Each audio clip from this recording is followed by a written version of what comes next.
I'm Lisa. It's nearly a year since I tied the knot with Robert. We've been happily cohabiting in a cozy, budget-friendly apartment, sharing dreams of upgrading to a brand new standalone home. Despite his parents' residence being just a stone's throw away, they rarely drop by. Robert once mentioned, "Mom prefers not to interfere in our marriage. That's why she keeps her distance, despite the proximity." Hearing this only deepened my admiration for my mother-in-law. For many women, the specter of a meddling mother-in-law looms large after marriage. Yet it seems I lucked out in that department. If meddling were to occur, I'd certainly put up a firm resistance. My folks always taught me, if someone picks on you, give it back twice as hard. Then they'll think twice about crossing you again. But it appears unlikely I'll need to engage in such battles with my mother-in-law. Thus, I could enjoy a stress-free atmosphere when it came to family dynamics. After years of dedicated work, our careers flourished, prompting earnest discussions about homeownership. It was during this time that my parents, privy to our aspirations, presented us with a compelling proposition.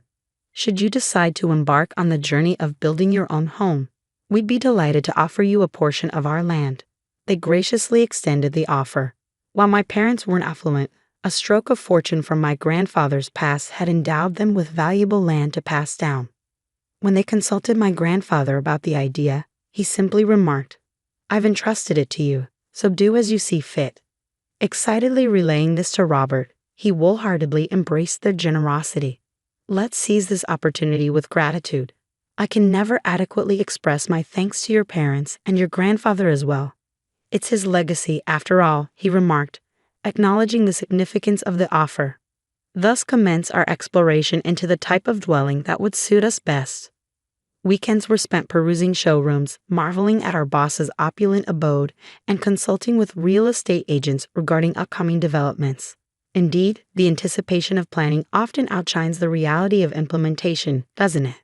However, our idyllic reverie was abruptly interrupted by a phone call from my mother-in-law. As Robert fielded the call, it became evident that she had somehow caught wind of our aspirations for a new home. With a tone that hinted at unexpected expectations, she proposed, "If you're considering building a house, why not make it a duplex so we can reside together?" Her proposal left us both speechless. It had never crossed our minds that my mother-in-law, who had been largely uninvolved in our affairs, would express a desire to cohabit in a duplex. After a brief moment of stunned silence, Robert offered a vague response, opting to sidestep the question altogether. His reaction wasn't unexpected. The notion of a duplex hadn't even registered on our radar. Our plans had centered around creating space for a future child, and the prospect of redoing everything from scratch was daunting. Yet, outright rejection of the idea risked straining our relationship with my mother-in-law. I shared Robert's bewilderment. We had committed to monthly family dinners at her place, and during one such gathering, she seamlessly picked up the conversation where we had left off. Even with Robert's brother, Mark, being a single father, she began, "Have you given any more thought to our discussion about the duplex? I truly believe it's a wonderful idea. What are your thoughts? We're more than willing to pitch in financially, and selling our current place should fetch a decent sum. Plus, with kids on the horizon, wouldn't it be beneficial to have us right next door for any emergencies? It's all advantages, isn't it?" With unwavering enthusiasm, she'd embarked on a rapid-fire enumeration of the benefits of a duplex. Despite my attempts to interject, she persisted. Admittedly, her points held merit.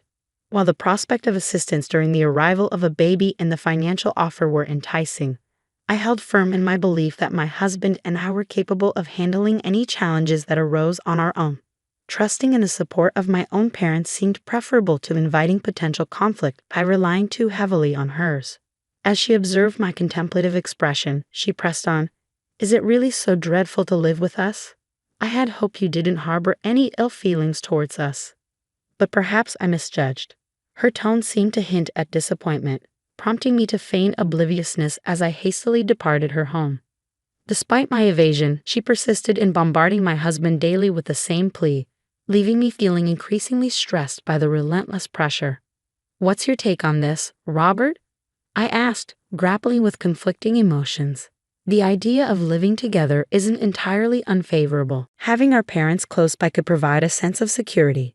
However, I'm hesitant to sacrifice our privacy and independence. After considerable deliberation, we reached a decision to politely decline my mother-in-law's proposition. Preserving our alone time took precedence in our minds. We resolved to convey our decision with clarity, hopeful that my mother-in-law would comprehend our perspective. As we made our way to my mother-in-law's house for our monthly family dinner, we braced ourselves to share our decision with her.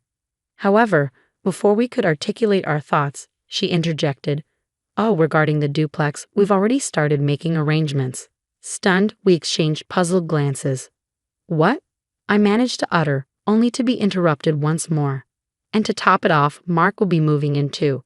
You know, being a single dad is tough. Let's lend him a hand with the child. Besides, gaining some experience with children will be beneficial when you start your own family. Don't you agree? You should definitely consider it." Her unexpected announcement left us dumbfounded, and we found ourselves so taken aback that we completely lost track of our original purpose for visiting. In the face of our silence, my mother-in-law interpreted it as agreement and proceeded with the construction of the duplex, consulting my father-in-law and brother-in-law along the way. Despite our attempts to express our dissent, our concerns were repeatedly brushed aside with dismissive remarks like, "We're busy at the moment, let's discuss this later." As the plans for the duplex gained momentum, the financial burden fell on our in-laws, relieving us of a significant expense.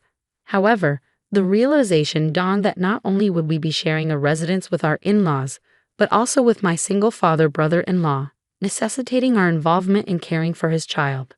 The weight of the situation bore down heavily on me, and my husband's resignation only added to my despair. "We're powerless to stop it now. Let's just accept it," he conceded, his defeatist attitude echoing my own feelings of futility. Reluctantly, we pressed forward, finalizing the blueprint and deliberating over interior details like tiles and flooring. Typically, at this juncture, we should have secured the necessary funds. However, the promised financial assistance from my in-laws was conspicuously absent. Frustrated, my husband reached out to his mother, only to be met with a request for immediate financial aid in lieu of the promised funds. "Could you cover it for me? I'll repay you within a month," she pleaded. "Fine," he acquiesced. Though the funds were unavailable at present, the project forged ahead, rendering any attempt to halt it futile at this stage. Robert and I were barely scraping by to cover the expenses ourselves, but resorting to such measures seemed unnecessary. The selfish behavior of my in-laws ignited fury within both of us. "You talk about covering the cost as if it's pocket change," Robert erupted at his mother. "Oh, come on," she retorted. "She'll pay it back in a month. Has she ever deceived you?" Suddenly, my brother-in-law interjected. Taken aback by his interference, Robert reluctantly agreed to wait for a month for the payment and began eagerly anticipating his mother's transfer. Feeling conflicted, I decided to seek counsel from my parents about the situation. The following day, I sought solace and guidance at my parents' home, grappling with the dilemma and hoping for a way to put the plans on hold. Expressing our predicament, I questioned whether we could postpone the project. In response, my parents offered a reassuring solution. "We had always intended to give you that land, and if they're committed to paying later, we'll cover the expenses," they assured me. Overwhelmed with gratitude, I sought confirmation. "Truly? Are you certain?" "Absolutely, dear. Your happiness means the world to us. Don't sacrifice your dream home for the sake of your future children. Let's not allow this multifamily arrangement to come to fruition," they affirmed, their words comforting me deeply. Touched by their unwavering support, tears welled up in my eyes. My mom, with a mischievous grin, chimed in, "Besides, if they're always around, it'll make it difficult for me to visit, won't it? And I intend to spoil all the grandkids myself." With my mother's assistance, construction progressed smoothly, and at long last, our dream home stood complete. However, a month passed without any financial contribution from my in-laws. To our surprise, they began moving their belongings in ahead of us. A peculiar situation indeed for a supposed duplex. Where was our designated space? Since the funds for a duplex were never transferred, we hadn't constructed one. Consequently, there was no room reserved for them, yet they began occupying the area we had earmarked for our future children. To compound matters, my mother-in-law proceeded to host a housewarming event, inviting her friends under the pretense of showcasing our dream duplex. It's a cozy space, albeit compact, but the garden is delightful. We're even planning to cultivate a vegetable patch. When the harvest comes in, I'll share some with you, she boasted, as though they had contributed financially to the project. Oblivious to the truth, her friends admired the house before departing. After their move-in and a period of settling, 2 months elapsed with no payment from my in-laws. Despite Robert's confrontations, the response remained the same. Soon, very soon. This pattern persisted for 3 months, then half a year, without any change. To exacerbate matters, my mother-in-law abruptly declared, "We've decided against selling our house. Instead, Mark and his children will reside there," making it clear she had no intention of honoring their financial commitment.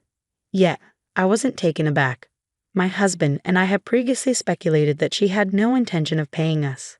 Then came her audacious request. "I've noticed the house feels a bit crowded with you two living here. Would you mind vacating? I occasionally have friends who want to stay over, and I'd like the flexibility to use the space as I please. Doesn't that sound reasonable?" In response, Robert's tone grew firm as he asserted, "That wasn't the agreement. Why should we have to leave our own home? Both of you are employed and rarely at home. Besides, since you don't have children, it shouldn't pose an issue. Moreover, Lisa's family is affluent, right? Surely you can afford to build a new house." I was left speechless by my mother-in-law's brazen remarks, and my husband shared my disbelief. "You haven't fulfilled any of your financial commitments as promised. Did you ever intend to?" he challenged. What choice did I have? "I wanted to provide a home for my son, a single father, and his precious children," she retorted, growing increasingly agitated. Realizing the futility of the situation, we retreated to our bedroom that night to discuss our options. If this continues, my mother and her family will undoubtedly attempt to evict us and take over the house. I voiced my fears. "Sadly, I think you're right," my husband concurred, his frustration evident. The following days brought a barrage of verbal attacks from my mother-in-law, accompanied by relentless harassment. "If you want to avoid being bullied as a daughter-in-law, you better leave promptly. This is what they call mother-in-law versus daughter-in-law drama," she taunted. Confronted with the reality of our predicament, I regretted underestimating the situation. However, determined not to be a passive victim, I resolved to take action. A month later, after strategizing with my husband, parents, and grandfather, we devised a plan. We made the decision to vacate the house in order to execute our plan. With resolve, my husband informed my mother-in-law, "We're moving out. You'll have the freedom to entertain your friends as you wish. It'll make you happier that way." Her face lit up with delight at the news. We opted to relocate to a newly constructed apartment that had caught our eye, returning to the realm of renting. "It's reminiscent of our early days as newlyweds," my husband remarked, reflecting on the peaceful life we once enjoyed in a similar setting. A week later, the phone rang, and I overheard my husband's conversation. "I understand. That's fantastic news. When can we expect it?" I was certain our plan had succeeded. Indeed, the day after we formulated our strategy with my parents and grandfather, we listed our house for sale. We swiftly found a buyer who requested we vacate the premises within 3 weeks.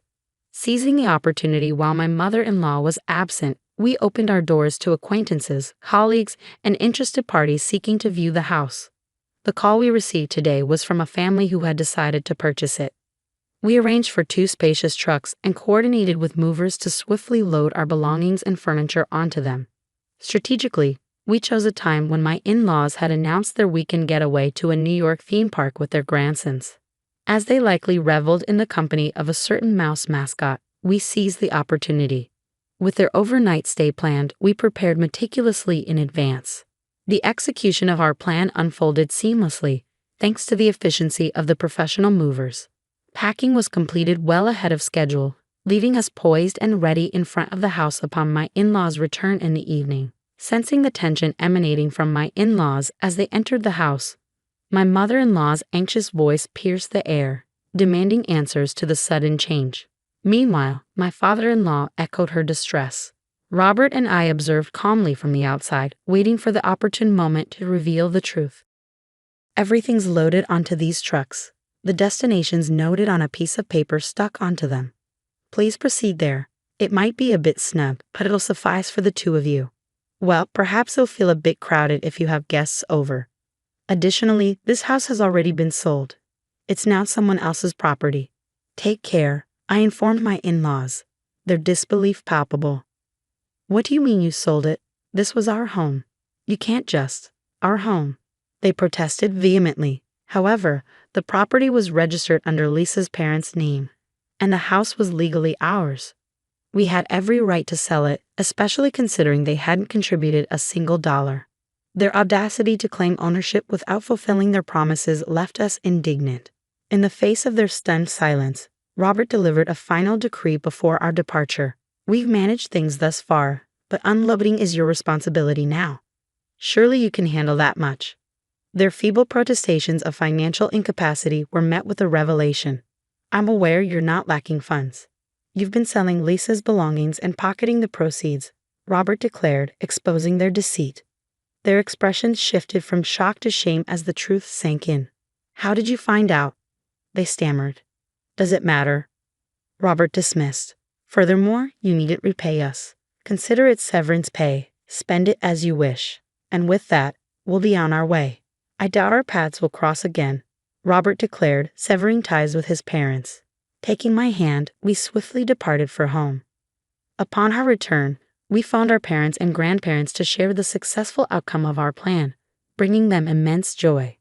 Furthermore, my grandfather, aware of our impending move to an apartment, revealed, I still have some land remaining. I'll gift it to you as well. I'll even cover half the expenses for building a new house. Encouraged by his generosity, we embraced the opportunity and embarked on constructing our new home. 6 months later, we fulfilled our dream of constructing a beautiful single-family home. Nestled a bit away from the bustling city center, we enjoy the crisp air and the warm hospitality of our neighbors. Our hearts brim with contentment. As for my in-laws, their whereabouts remain a mystery. It appears they reached out to my parents seeking financial assistance. Additionally, they approached their son, who is set to remarry next year, hoping to live with him, only to be met with a firm refusal due to his future wife's plans. When my parents were approached, they firmly declined any involvement with our family matters, setting clear boundaries. Robert expressed his regrets to my parents for his parents' actions, but they reassured him, saying, "From now on, we're your true parents. Lean on us as much as you need, my son." Anticipating potential future challenges, my parents advised us to install a home security system for added peace of mind. We find solace in knowing that my parents are prepared to refuse entry to his parents should they attempt to visit. Additionally, we've welcomed a guard dog, a small, adorable puppy, into our yard. Their mere presence should deter any potential intruders. With these precautions in place, we can finally bid farewell to any interference from his parents. This marks the start of a fresh chapter for us. In the coming years, we envision building a joyful family, complete with children.